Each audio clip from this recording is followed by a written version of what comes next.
Welcome to my point of view on culture. My name is Puela Gange.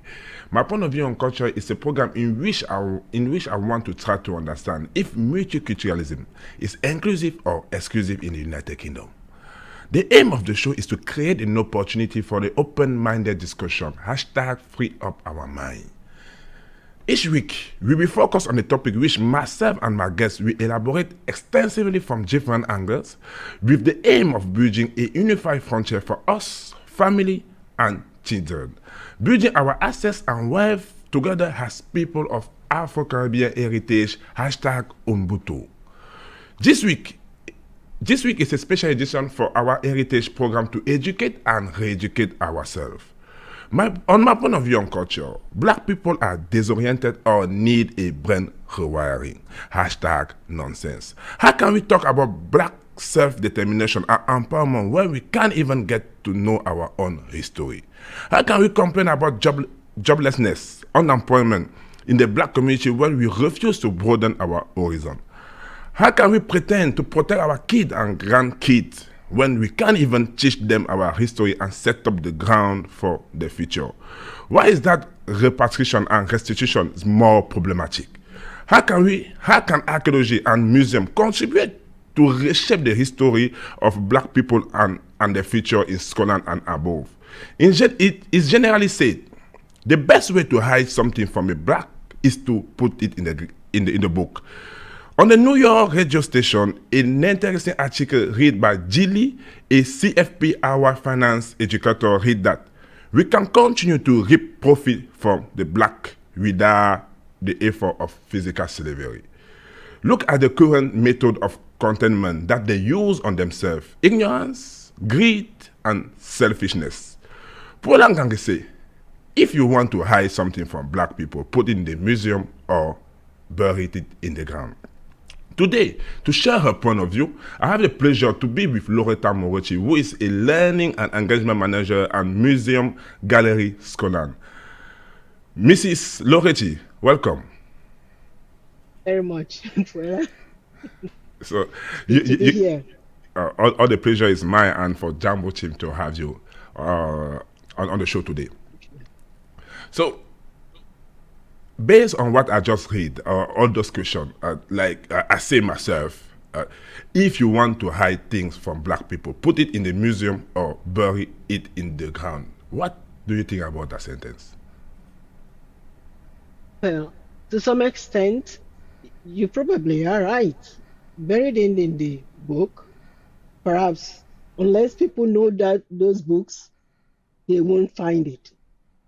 Even if they have it, if they don't know where to look, they probably won't find it. If that book is not even known to them and nobody is pointing them into the direction of the book or signposting it to them, then they won't find it. If it's buried in the ground, that's even worse. Nobody will find it because they don't even know where to look in the first instance. And even if they tell them that it's buried in the ground, who actually did the burial? And then, why did they actually want anybody to find it? That is why it's gone in there. But again, it won't be for those two things, whether museum or down in the ground, the two places. In the book is you can the blacks will find it if they know about it, if they're interested in it. However, in the ground, there is something about the fact that black people generally, particularly from where I come in Nigeria, we don't really like digging into, something that has been buried. Any word like burial means senogoria or it's secret. It's sacred because maybe it's due for respect and things like that. But if you really want, because people know that, yeah, you can hide things away in the ground. Who wants to see it unless you are told that it's buried there? So yeah, that's my take on it. But no matter what you bury or you hide in a book, somehow somebody will discover it. The reason why I asked that question before we get to what is museums gallery of Scotland is we are in the situation where I went to the museum to the museum myself, I was like, particularly, you say something truth. I've been in Scotland for a while, like many of us, and I never really took time to go to the museum to educate myself. And I am just lucky that through the heritage project that we're working with Museum Gallery Scotland, I went to a couple of museums. I was happy. It was a blow mind for me to learn many things about our culture, and I was asking myself, why is that we cannot have the culture to educate ourselves? So before we get there, what is Museum Gallery Scotland? What is Museum Gallery Scotland? Museums Gallery Scotland as an organization is the national development body for all Scotland museums. So we provide the developmental support for museums to do their work in terms of training, funding, advocacy, and also learning and enjoyment, using the collections, the amazing collections that we have in there. Through our investments, we develop museums, through what the work and excitement, that they develop with this funding. And part of that is also using that collections to engage with the communities. We are advocating on behalf of the museum sector, Scottish museum sector, to the government, to make sure that funding is provided to invest in it and actually preserve, the collections to tell the stories of the past, present, and to inform the future, and also for the enjoyment, learning and enjoyment of all people of all ages, regardless of background, regardless of culture. However, the culture there, the aim of the museums, the goal of the museum, first of all, is to, as a custodian, to safeguard and look after those collections, but also making them, available and accessible for the communities, to enjoy, to learn from it, to use it to understand and educate and understand the cultures of diverse cultures that we have across the world, and not just in Scotland,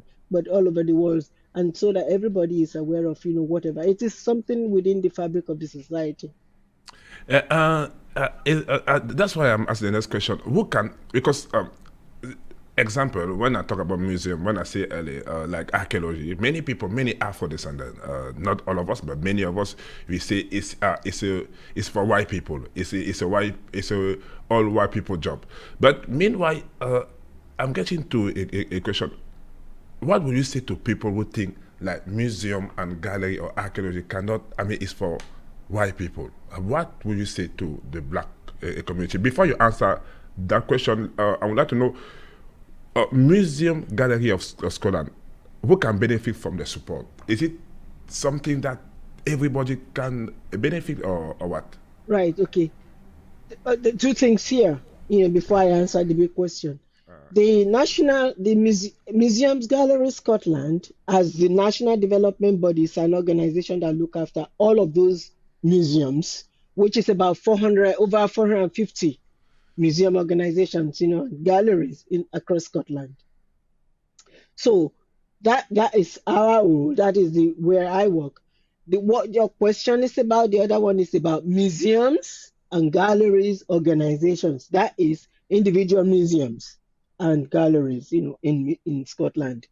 So your question there is about, who can benefit from them. Is that what you're asking me? Yeah. Yes. Okay. Is it for everybody? Yes, it is for everybody.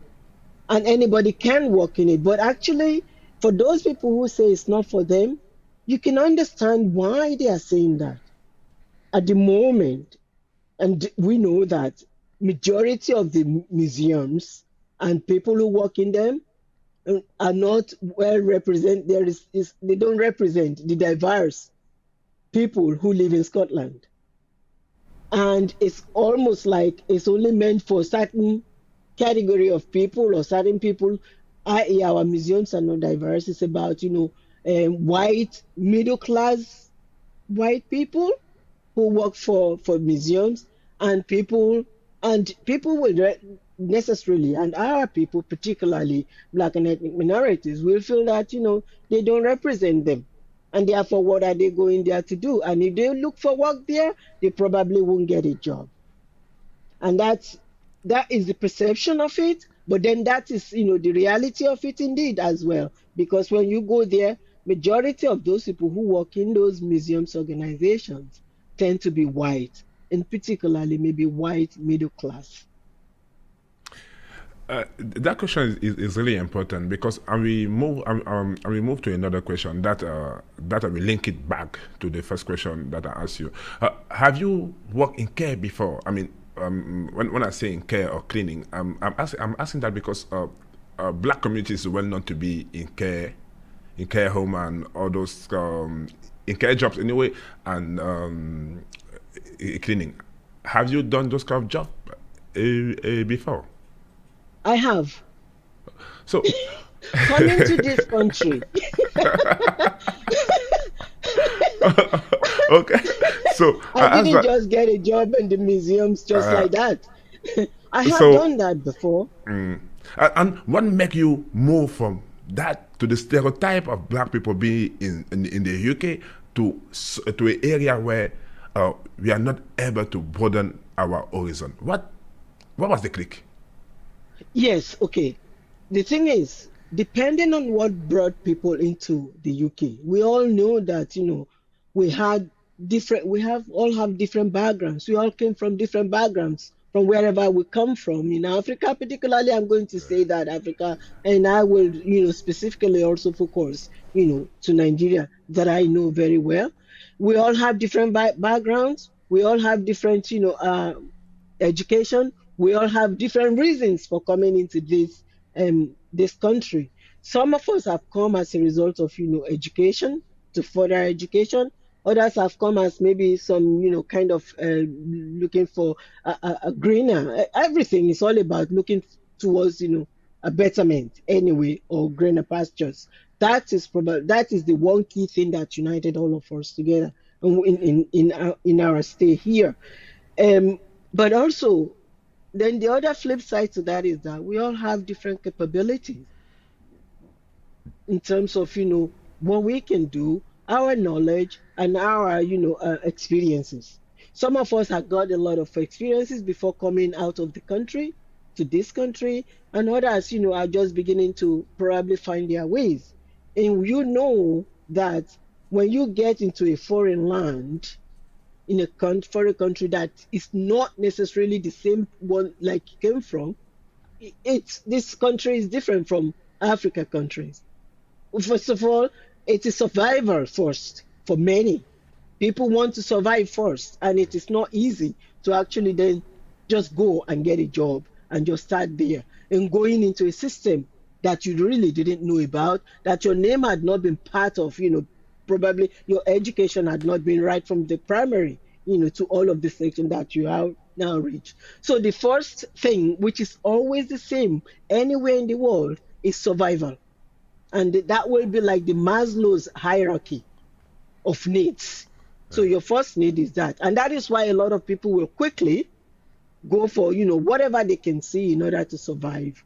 And there are people who had come here for a short period spell who just said, well, I'm here. I might as well just do whatever I need to do. If I have to clean, I'll clean. I'll probably be one of them, and then, that's the reason, if I'm going on, I can buy one or two things and then, take them with me. So you get whatever cleaning. Cleaning is not something that you aspire or one of your ambitions, but it is the easiest means of getting money if you can do the work. And you get it because you're just gonna do it for the short period, and it's not going to tarnish any of your own integrity or credibility. Do it. It's in another country. When you go back to where you come from, you're never going to be saying to people that I was a cleaner, and but then there is nothing wrong Yeah. in being a cleaner. I have seen Yes. that here.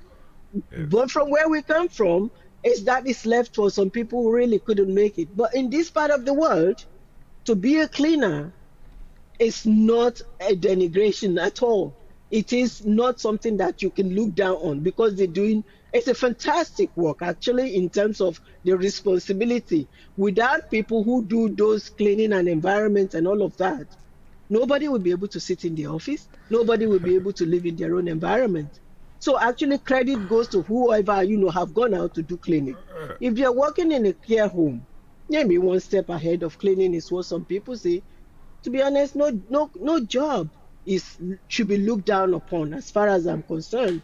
I think the service you provide for others is also part of your support and your contribution to the society in which you live. And that should be the pride of everybody that you are able to do so and contribute to it. So our people who do that is for survival to start with, but that doesn't mean that it's not also a rewarding in terms of job. If you can survive, then you can aspire to other things. You can then start looking for other things. But that doesn't mean that if you're a cleaner, you should be looked down upon, or that job is supposed to be looked down. When I did it, I felt proud that I was contributing to nation and to health and well-being of the nation. That's of wherever I was doing at the time. The reason why I asked that question is about just to get to know you for our audiences, for people who listen, to get to know you before we get to the question. So, how why is that black people, or why is that care workers or care home or archaeology or museum cannot be the next move for black people? Cannot. What's the difference? Why is the difference between working with a museum gallery of Scotland and doing care work or cleaning? What, based on your experience? Based on my experience, to be honest, like I said, it is about this area of specialty. I think there genuinely people will say anybody can do cleaning. Yeah. It's not difficult to learn how to clean. You get a job, they take you through the induction, and you're able to. You just need the people, sort of work ethics, and at the same time how to do all of this homework, cleaning. And people will take you through that, and you're able to do it. In the case of the museum, it is just like almost like teaching profession or a medical profession or the law profession. You have it. It requires particular certain knowledge and skills in experience to go with it that you have to study for. And therefore, unless you have those particular knowledge or specific knowledge that is required, you are not going to be able to get into that sector or into that profession. But doesn't mean that you cannot aspire to get into that profession or to that sector.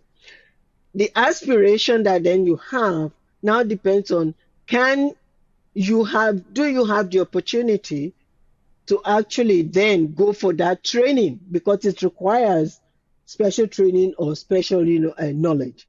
So for the museum side, you have the museum studies. You can do museum studies for that and to do it. And you can do any degree, you can do any one, but you can also then, in doing that, you require to do a museum studies course specifically to be able to get into that sector. But having said that, that was what it used to be. It's changing. It then doesn't mean that is the only way to get into the sector, because there are so many areas of function, within the museum sector that you don't necessarily have to have a museum background for. I don't have a museum background, studies background. I have different, background, educational background to be coming into the museum. However, in saying that, there are different roles in museum, and there are other different opportunities, the ways of getting into the museum sector. You can also volunteer. Volunteering may not be, appealing to many of our own people, because there By is the a way, money associated. by the way, Mrs. Loretta, before you carry on about volunteer, I would say that is an example. At Jambo Radio, we have built a base based on volunteer. So people who want to volunteer, that's how we start something. We need to learn how to give to the community before receiving. So, and we let you carry on, because I think it was for me it was important to support your point that when you say volunteer, we have to encourage our community, our young people, Yes. to give back to the community, Yes. and then we receive back. So Yes. you can carry on On what the you were museum. saying. Yeah. For the museum qualification, you need that, qualification. But things are changing now. things are changing. I will speak about the volunteering aspect later, but things are changing now. Young people can get into the sector, because they have now we've now created a lot of opportunities, for getting into the sector without necessarily having that master's degree in museum studies. You can actually then come in as with other sort of training, heritage organization training, some of which MGS is doing at the moment. If I might ask, so to get involved in the museum or archaeology, you don't need specific degree or any degree has doing cleaning. No, well, you do need education.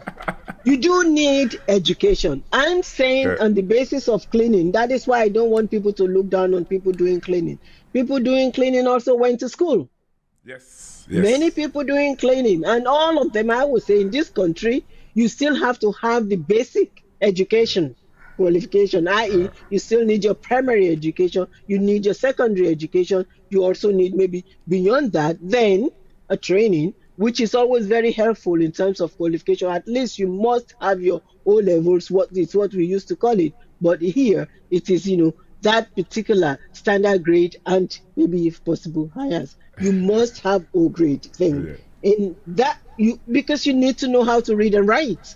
yes, You still need all of the basic qualifications in terms of basic education to be able to actually be employed as a cleaner too. It's no good getting you in if you don't know how to write your name yes. or how to actually spell anything. So Act, you still that is my point of that. But when it comes to specific profession like the museums, these are specialized profession. They require certain knowledge and skills and experience to be able to actually do certain core work. Their core work in the sector, which is collections, learning, and exhibitions and all of those. You couldn't just do that without having the basic knowledge, education plus and additional higher qualification, to be able to do so. So that is why it is like that. Um, but I am not taking anything away from people who are actually doing cleaning because a lot of them are well and highly qualified. I would say before coming here, or am I no, really I will tell you. assuming that? I am not assuming. From the people that I have seen and have spoken to, I think they are very many of them are highly qualified and they should be able to actually apply to work in the museum sector because they No, only need to look at what is being asked for. It's not by being a curator only that you be in museums. You can also come in as an education person. You can come in as a front of house. There are so many different areas, you can come in that, but you have to find out what is going on. They need to connect with the museum sector, and there are opportunities to do that. One of them including volunteering in one or heritage organizations that's it. as a volunteer. There you will learn a lot. There you will know more about the sector. There you will know whether they will train you. They will know what it is. You will find what you want for yourself. So and it's always a transferable skills. Once you have that, you can go anywhere too. You don't have to stay in the sector. You have explained that question very well, and I would like to take this opportunity not to give the wrong impression to our people who do cleaning. Like cleaning is not a job. I have done cleaning myself. It's all about where you start and what you aspiring and how you work toward your dream. And for me, cleaning is like as you say, it's a new country. Care work. It's a new country. We need to start someplace, but I think we need to work hard and aspire more for ourselves, our kids. So, coming back to the question, but what is it like to work as a woman and black woman in the museum gallery scholar? Because people say it's a sexist. Is it a sexist area? Sexist? Yeah, sexist. In what But when I sense? say Is it good because for women then, man?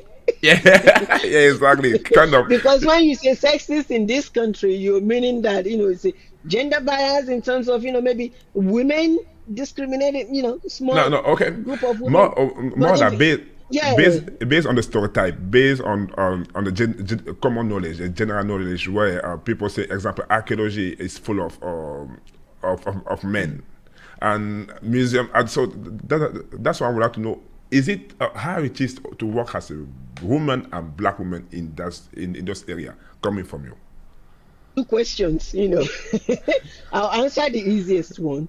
The easiest one is that it's the museum sector is actually more dominated by women Oh, than men, whereas the archaeology is the reverse. You okay, have more okay. women working in the museum than men, but you also have, but then the converse is you have more men in the higher, you know, strategy positions than women in museums. So it's like you have a lot of women doing the work up to the senior management in terms of middle management and the like, but actually those people who occupy the directorship post or the leadership or all of the executive and all of that, they are men. So there's still more men at the highest ranking than women. So in that case, that answers that question. It's still not equal. We're still the jury is still out on how we balance, that and make it, even. So it's not even there. And for as for black women, same goes. I mean, I can tell you that it's not easy, first of all, being a black. It's a blessing. It's a blessing. It's not easy being a black person working in a white dominated, country or organization. That's number one. We all know as black, and you will know this. You've got to actually work 10 times harder, to be seen that you really, to prove that you know what you're doing and you got the knowledge and ability. And even so, that still doesn't mean that, you're going to get the highest, position in terms of, climbing the ladder in terms of responsibility. But that is one thing. Then being black and being a woman, so that means double. It's still double, discrimination there. I want to use the word prejudice there, against there. So you're not really, you can say you are almost about the same level as, your white, counterpart. And it's just the system. It's just the way the system is. The system doesn't lend itself to that sort of, opportunities, for black person and for black woman. Sometimes you find yourself as a lone person in that, white dominated, organization. And I can tell you that in my organization, I've been the only black person for quite a long time. Yeah. And then in the sector, we're not many at all. So it's to be honest, sometimes it could be very, very lonely. But depending on how you're able to actually connect with people and be friendly, and at the same time, make sure that you have the knowledge and capabilities to actually do the work, then it could be, your work will be seen and you'll be supported. As far as I'm concerned, I've been working in this sector for the last over 14 years now, and a lot of people have come to know me, and but I've also, commanded a lot of respect. People, I must say, people have welcomed me. They've come to know me. They've come to respect and given me my dues as far as I'm concerned in the sector. Through the way I work with them, and that in itself have been helpful to me.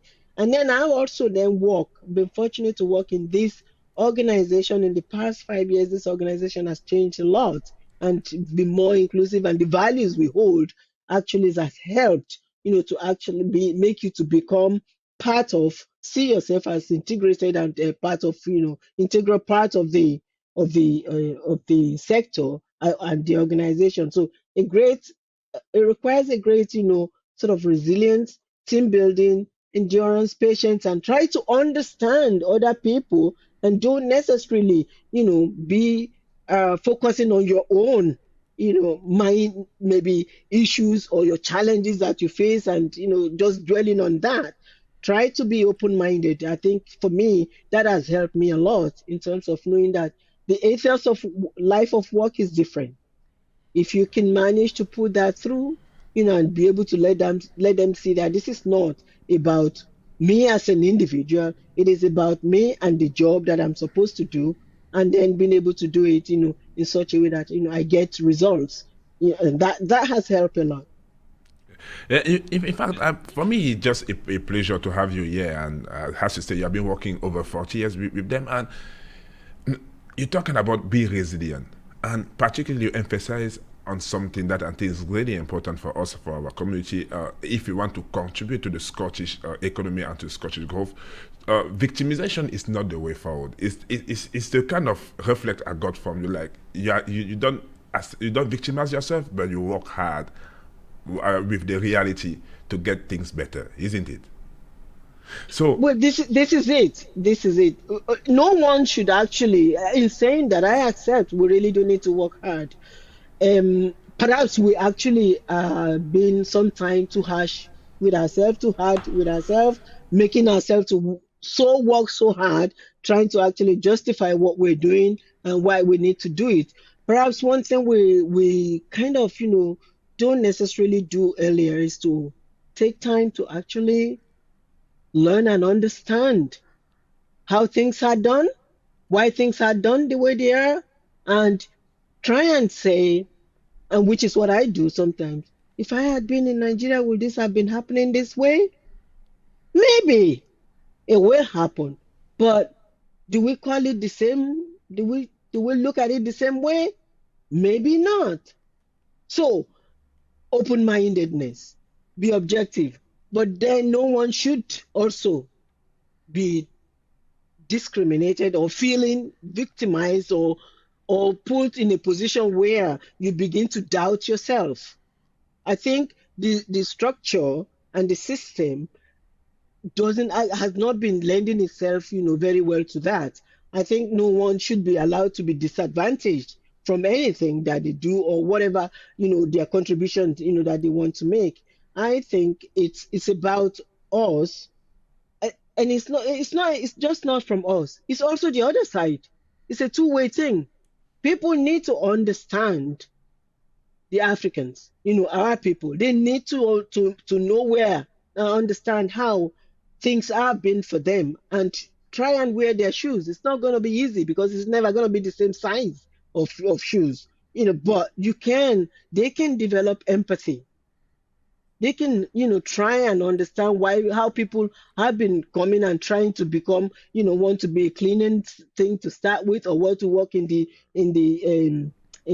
care sector, but at the same time provide them with that kind of opportunity and information, that will help them, support them to actually find alternatives or have aspirations, not to be actually putting them in a corner and say, well, that's okay, that's all right for you, that's enough. That I don't necessarily believe in that. I think people should also be given the opportunities that will allow them to flourish.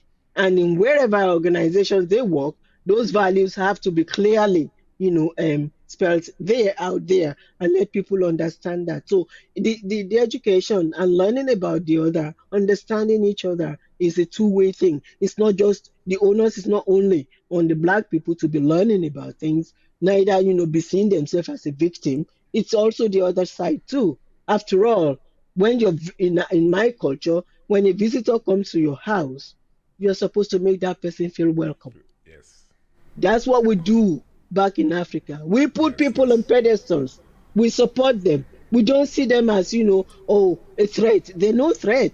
We actually make them sometimes over and above us. That's not the treatment, that most, black and ethnic minority receive in this part of the world. And that is something that needs to be, addressed. So it's not just sufficient to be thinking that, oh, it's all right, or we're trying to do this thing. We don't have aspirations. Black people have aspirations. It's just the system needs to be cleaned up in such a way that it allows them to also, be flourish and, Before, be supported to be flourishing. As you said, black people got aspiration, and I remember archaeology helped me to remember that actually mathematics started from Africa over 200 years. So we have talent, we have knowledge, we are gifted.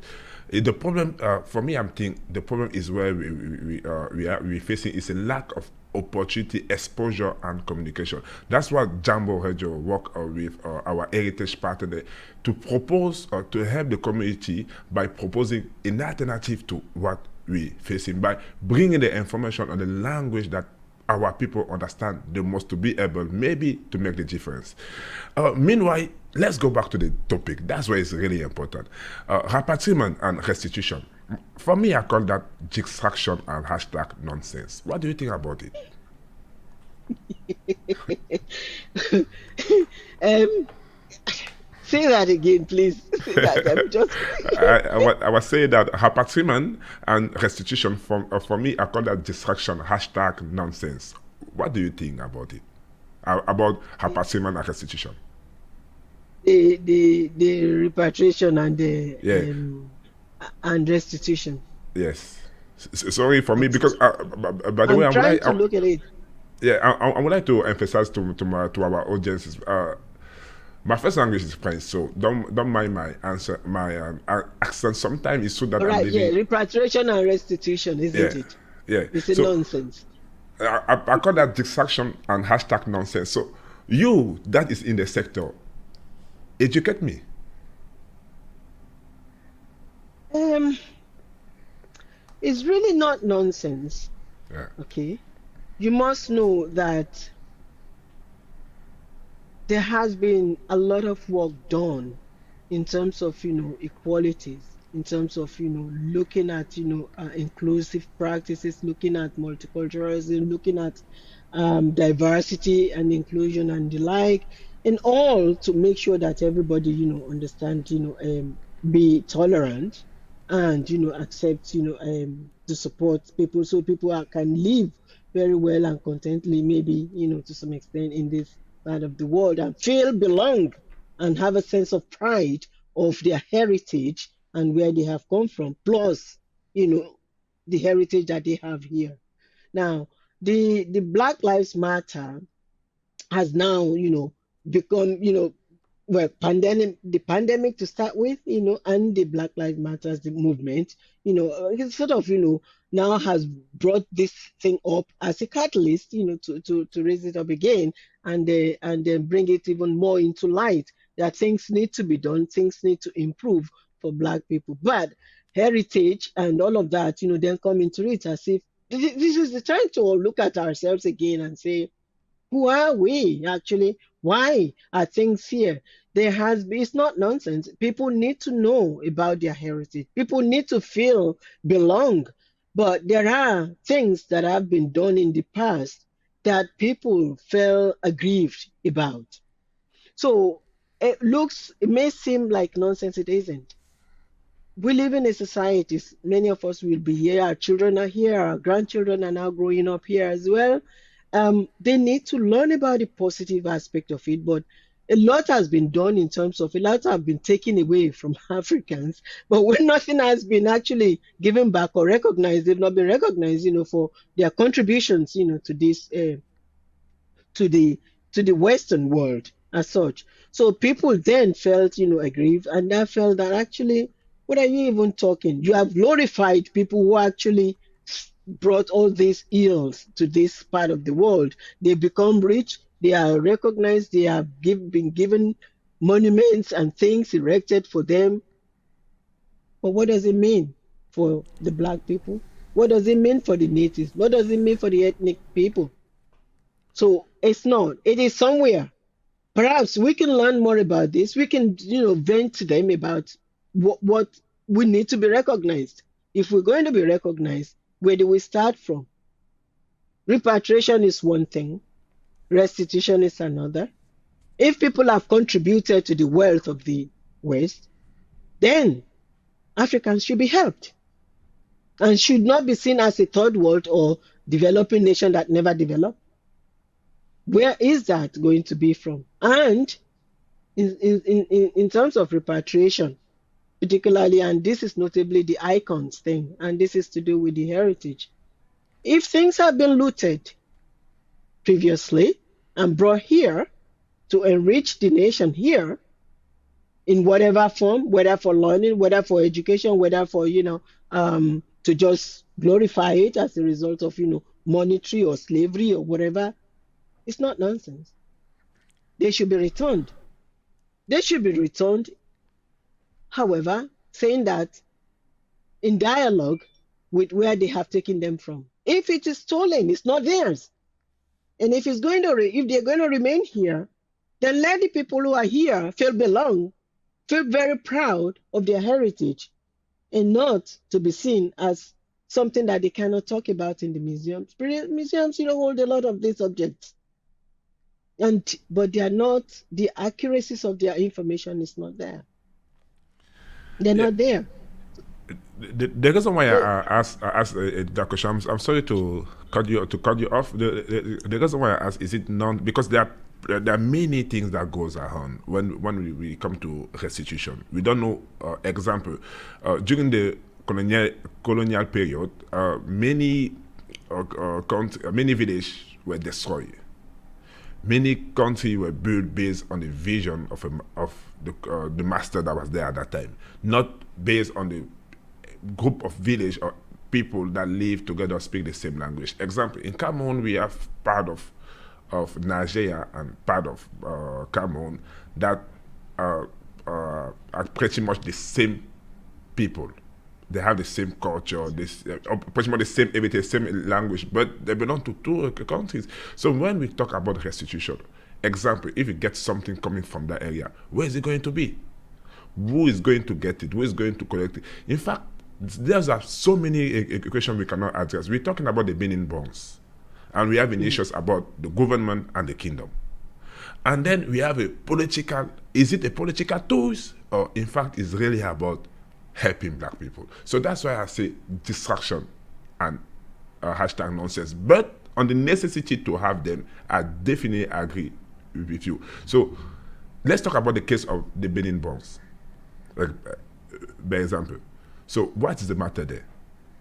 I will answer that question. First, let me just talk a little bit about, this partition.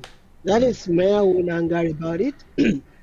I am one of those people who don't believe that, the colonial master did a very good justice, to carve in the West Africa the way they've carved it. Because God knows, and I don't know how they manage to carve them like that.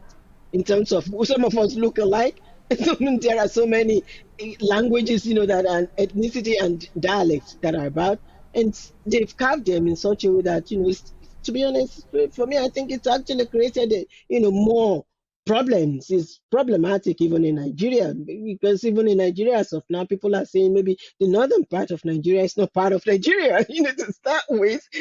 Then you have the Cameroon, which is next to us there, and some of them would speak, some of the, eastern part of Nigeria. So in that case, there is an issue there, yes. And then when you bring that back to, returning of outcomes, I agree, and that's why I said they should be returned, but there has to be a process. There has to be a dialogue between people who are saying return them here and people who know who they want to return them to. Who do we know we should return them to? We don't know yet, which is why I thought there has to be a process. There has to be a way. And it shouldn't necessarily be about just returning icon and washing your hands off it in terms of the museums here. So if that's the same thing that my take on return of the icons and especially return of the Benin bronze. To be honest, well, not to be honest, to say something here, from what I have learned, the when the objects were taken, I'll use the word taken. When they were taken, it was during the slavery. And I have read and learned, back in Nigeria, that the Benin, I'm a Benin person, I'm a Do State from Nigeria.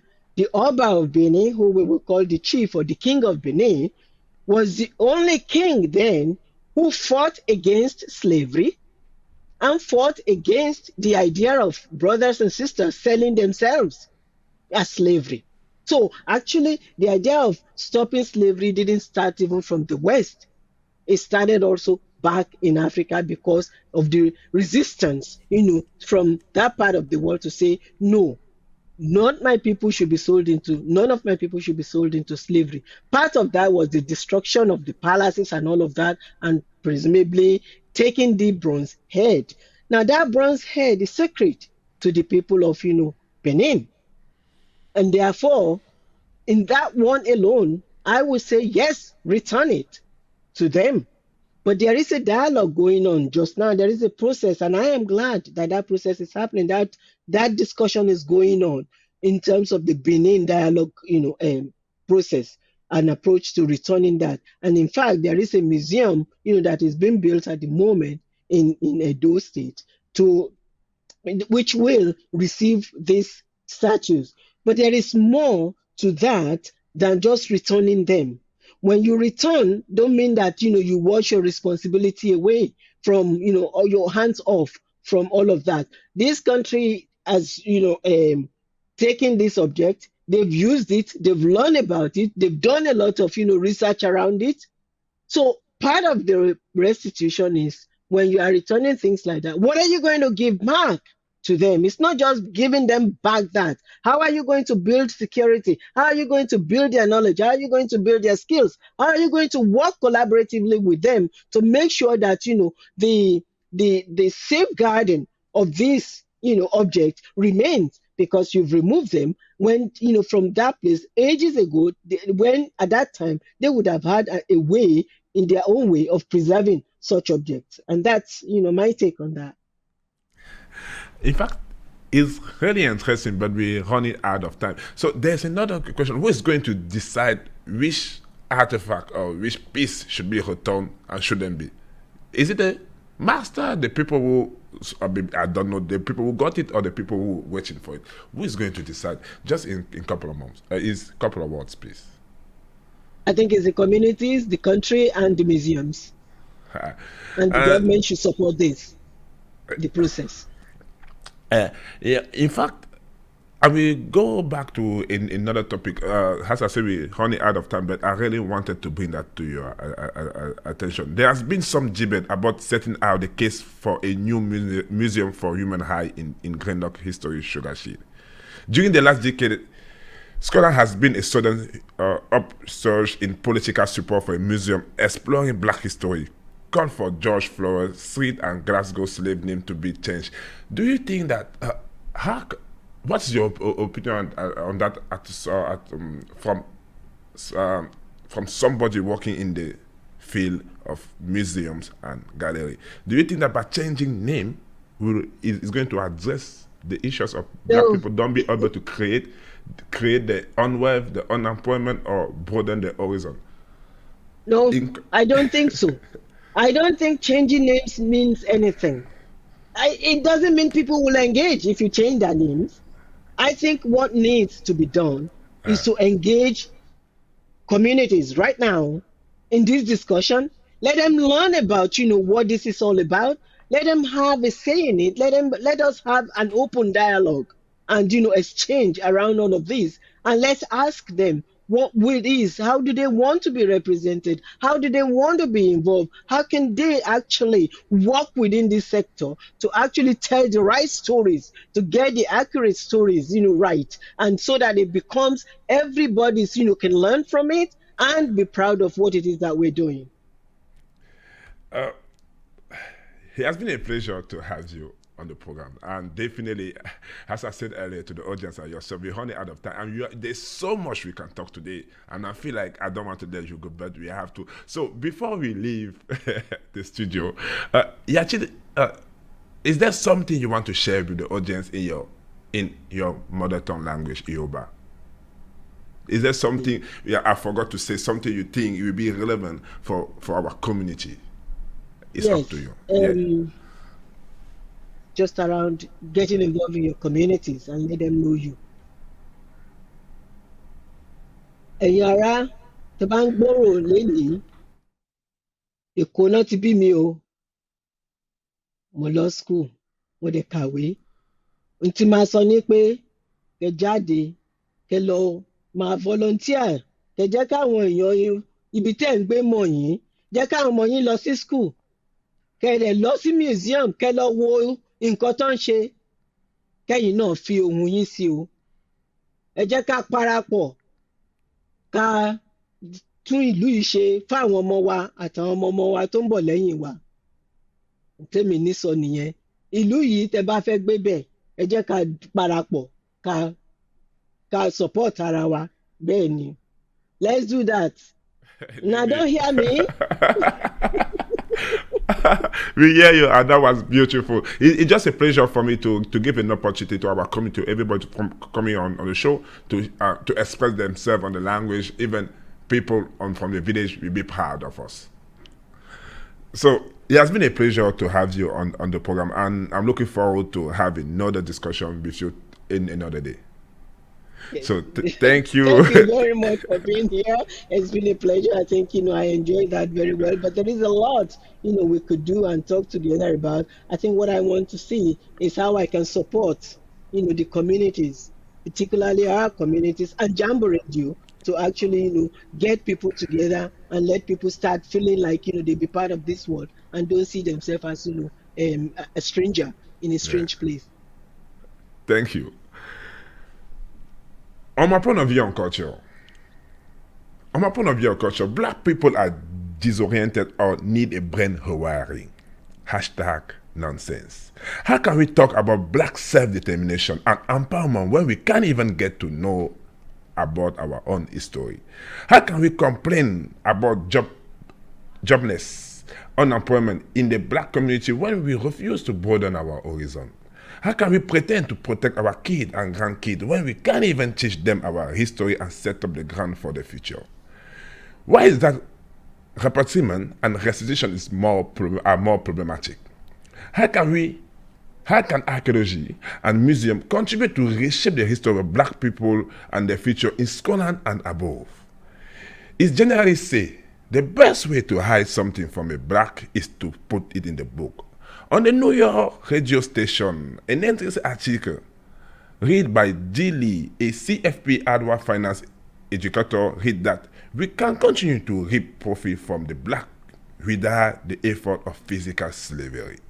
Look at the current method of containment that they use on themselves: ignorance, greed, and selfishness. Paula Gangi say, if you want to hide things from the black people, put it in the museum or bury it in the ground. I am Puela Ngange. Stay tuned.